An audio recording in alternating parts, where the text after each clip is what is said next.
an original plan for the garden. It has all of the gardens. So right now we're right over here, and one of the things that I thought was kind of interesting, there used to be a sinister garden, or the plans for it, that was right there, kind of right next to what was going to be the edible garden, so it's the kitchen garden now. And that was going to have a bunch of poisonous plants, and the idea was to teach about like what's dangerous and then what's safe. But it seemed potentially risky because you've got your sinister garden, you got your herb garden, edible garden, small fruit garden, so it's all there. So it's kind of a cool idea. There's revisions of this plan, so this is from May 1989. There's revisions from a month later, doesn't have the sinister garden on there. So I don't think it was ever installed here at Allen Centennial Gardens.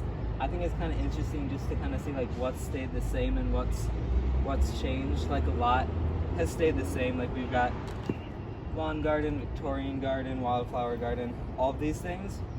But the lawn garden, actually, it used to be cut up into 12 slices, almost like a pizza or something, and it had all different types of turf for the classes to study, because this is like the classroom garden too. I guess UW used to have a professor who they studied turf, and that's all they studied. So a lot of it, I guess, was like for golf courses and professional athletic stadiums, I'm guessing. But yeah, I thought that was kind of interesting. It didn't really work out, so they just kind of put it in all the same grass, and that's what they've got now. If I can pass this to you, this, you can kind of see that shape right up there in that window. If we scoot over a little bit, it might be, I'm just gonna set this down, a bit easier to see up there. So when they were trying to find a logo for the garden originally, they were like, they wanted to pull something from the house. So there are all these photos of like, kind of like inspiration for the logos. And so the original like logo came from that. Now it's upgraded, as you can see like on your shirt.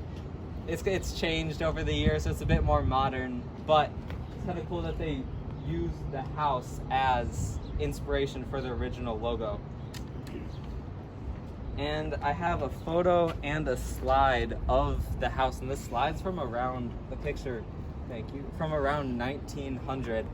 And so the house was built in 1896 for the agricultural dean.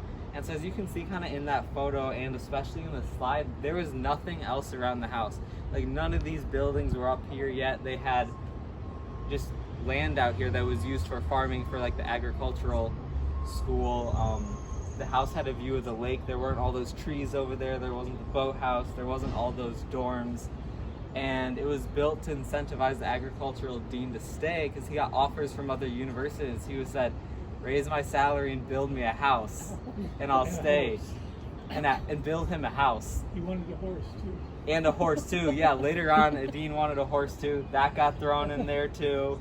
And so they built the house for $6,500 or so in 1896. And now they're gonna renovate it for $7 million. So 1,000 times more, obviously inflation and all of that, but it's still something. And so the house has stayed largely the same, right? Like the exterior stayed the same.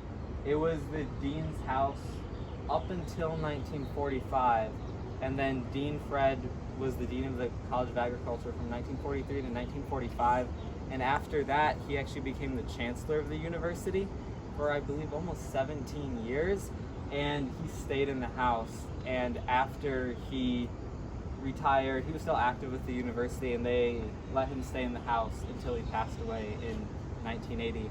Then it became College of Agriculture, the research station offices until around 2010, and then they've started construction on it, except it hasn't really gone anywhere, as you know. And so The wife used to sit on the porch, and the UW band even came down and played for them. oh wow, We had a photographer. I worked in the 70s here. The photographer even came down and had some pictures and stuff like that. I don't know if that's in the archives. It might be in the archives. It could be. It's not in anything that I have or that we have with Allen Centennial Garden. They enjoyed it. They would. Vitae statue. There's like a little brochure that kind of came with it there if you want to look at that too. And so that was put in over there in 1996, and it was a statue. So it's the ATP molecule, which is what makes photosynthesis possible. And so the idea was like, right, it's a garden, and this kind of like represents life, and there's even like a light on it with a solar panel that like when it got charged enough it would flash to like represent that, right, like the sun gives energy and it gives life. But there were some harsh comments around it. Some people called it a 15-foot bent paperclip. Someone said the biochemistry building needed a new lightning rod. And so there were a lot of complaints. And so in 2004 it was moved to the UW Foundation out of the garden, and I heard the UW Foundation is currently trying to maybe get rid of it too, actually. It's very clever. And so, yeah, I don't know what you guys think. And there's some in the comments. We can walk over. Sundial was completed in 1935, and it was by like the Gold Star Service like association, I believe, or something, and it was dedicated to people who passed away in the First World War, and this association was run by Sophie Esser, and so she considered this her life's work. And tragically in 1934, when they got like the final approval but before it was ever installed anywhere, she was killed in an accidental hit and run on University Ave. I think over by like Linden and University. And so no one at the garden knew the history of the story, but this woman, I believe possibly from the Historical Society, talked to one of the former workers here, Bill Hoyt, I don't know if anyone's familiar with him, but and kind of told the story and found an old newspaper clipping of it. And it was installed in front of University Hospital, and then around when the garden was opened, they brought it over here. Wow.